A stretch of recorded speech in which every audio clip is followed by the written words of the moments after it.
दोस्तों, आज हम जानेंगे कि परमात्मा क्या है। हर दिन हम सोचते हैं कि यह यूनिवर्स कैसे चलता है, इसे कौन चला रहा है और भगवान या परमात्मा क्या है। तो आइए आज हम जानते हैं कि परमात्मा क्या है। आरंभ में जब न कोई रूप था, न कोई नाम था, न समय था, न स्थान था, तब भी कुछ था। वह कुछ जो था वही है। संस्कृत के अक्षर उभरते हैं, परम प्लस आत्मा। दोनों शब्द अलग होकर अपना अर्थ दिखाते हैं, फिर मिलकर परमात्मा बनाते। दो शब्द मिलकर बनता है परमात्मा। पहला शब्द है कोबुमर्तबद परम, अर्थात सर्वोच्च, सर्वश्रेष्ठ, सबसे ऊपर। दूसरा शब्द है आज आत्मा, अर्थात चेतना, अस्तित्व, मैं का मूल स्वरूप। और इन दोनों के मिलन से बनता है परमात्मा, यानी सर्वोच्च आत्मा, अल्टीमेट सोल, सुप्रीम कॉन्शियसनेस।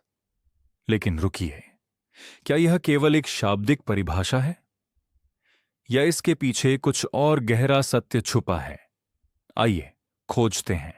उपनिषदों के 4 महावाक्य, जो पूरे भारतीय दर्शन की नींव हैं, वे सब एक ही बात कहते हैं। अहम ब्रह्मास्मि, मैं ब्रह्म हूं। तत् त्वम असि, वह तुम हो। प्रज्ञानम ब्रह्म, चेतना ही ब्रह्म है। अयम आत्मा ब्रह्म, यह आत्मा ही ब्रह्म है।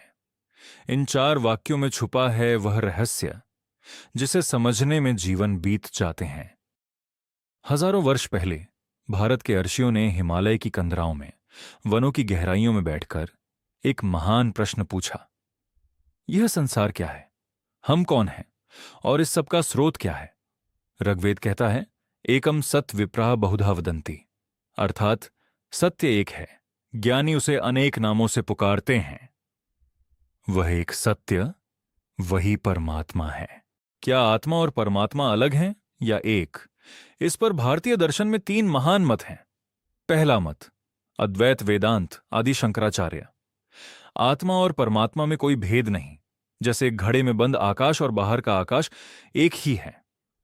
घड़ा टूटे तो भेद मिट जाए, तुम ही परमात्मा हो, बस माया का पर्दा हटाना है। दूसरा मत, विशिष्टाद्वैत, रामानुजाचार्य।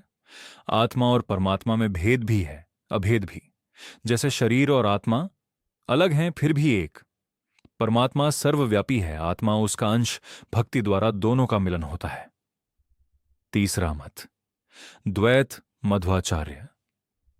आत्मा और परमात्मा सदा अलग हैं, जीव सदा भगवान का दास है।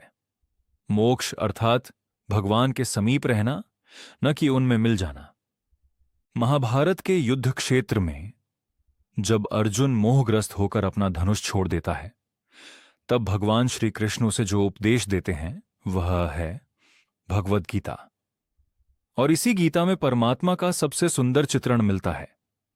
गीता के 13वें अध्याय में कृष्ण कहते हैं, उपद्रष्टा अनुमंता च भर्ता भोक्ता महेश्वरः परमात्मेति चाप्युक्तो देहेस्मिन् पुरुषः परः। अर्थ, इस शरीर में एक श्रेष्ठ पुरुष है जो साक्षी है, अनुमति देने वाला है, पालन करता है, भोगता है, महेश्वर है, और वही परमात्मा कहलाता है। अर्थात परमात्मा हमारे भीतर भी है। हर जीव के हृदय में वह बैठा है, एक शाश्वत साक्षी की तरह, जो देखता है सब कुछ पर आसक्त नहीं होता। मनुष्य के हृदय के भीतर एक दिव्य प्रकाश स्पंदित होता है। वैष्णव परंपरा कहती है, परमात्मा प्रत्येक जीव के हृदय में निवास करते हैं, स्मृति, ज्ञान और विस्मृति के स्रोत के रूप में। वे सबके साक्षी हैं, सबके पालनहार हैं। परमात्मा के स्वरूप को शास्त्रों ने इन शब्दों में व्यक्त किया है, सत, वे शाश्वत हैं जो कभी नहीं मिटते। जब सब कुछ नष्ट हो जाए वे फिर भी हैं। चित, वे चेतना है, स्वयं प्रकाश, जैसे सूर्य को प्रकाश देने के लिए किसी अन्य प्रकाश की आवश्यकता नहीं। आनंद, वे आनंद स्वरूप हैं, उनमें न दुख है न भय, वे परम शांति हैं। सर्वव्यापी, वे सर्वत्र हैं, अणु में भी, ब्रह्मांड में भी, पत्थर में भी, फूल में भी, तुम्हारी सांस में भी। अंतर्यामी, वे सबके भीतर जानते हैं, तुम्हारे मन का हर विचार, हर भावना वे जानते हैं, फिर भी कभी न्याय करते हैं, दंड नहीं।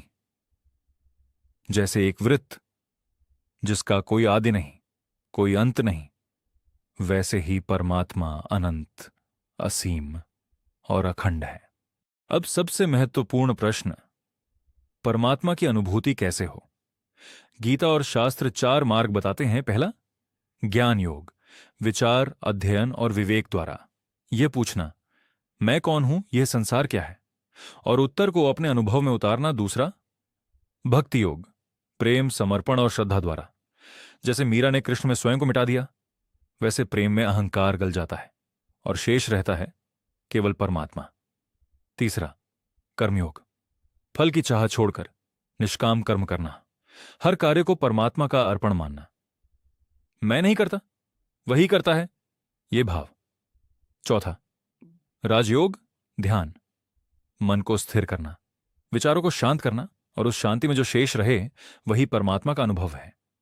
चाहे ज्ञान हो, भक्ति हो, कर्म हो या ध्यान, सभी मार्ग एक ही लक्ष्य की ओर जाते हैं, परमात्मा की अनुभूति। आधुनिक शहर की भीड़भाड़ में एक व्यक्ति, पर उसके हृदय में एक दीपक जल रहा है। आज के इस भाग दौड़ भरे युग में, जब हम स्क्रीन के पीछे छुपे हैं, जब अकेलापन और भय सताता है, तब यह प्रश्न और भी जरूरी हो जाता है, मेरे भीतर क्या है? परमात्मा की खोज बाहर नहीं, भीतर है। वह हर श्वास में है, हर क्षण में है। बस थोड़ी देर रुककर सुनो भीतर की वह आवाज, वही परमात्मा है। ब्रह्मांड फिर सिमटता है एक प्रकाश बिंदु में, जैसे शुरुआत में था। एक चक्र पूरा होता है। परमात्मा न किसी मंदिर में बंद है, न किसी किताब में छुपा है। वह उस निःशब्द स्थान में है जहां तुम्हारे सारे विचार थम जाते हैं। वह उस प्रेम में है जो बिना किसी कारण के उमड़ आता है। वह उस आनंद में है जो बिना किसी वस्तु के भी होता है। तुम उसे ढूंढते हो बाहर, वह पहले से तुम्हारे भीतर है। तत्त्वमसि, वह तुम हो। एक दीपक, उसकी लौ पूरे ब्रह्मांड में फैल जाती है, फिर वापस एक बिंदु में समा जाती है, मनुष्य के हृदय में। ओम परमात्मा, सत चित आनंद।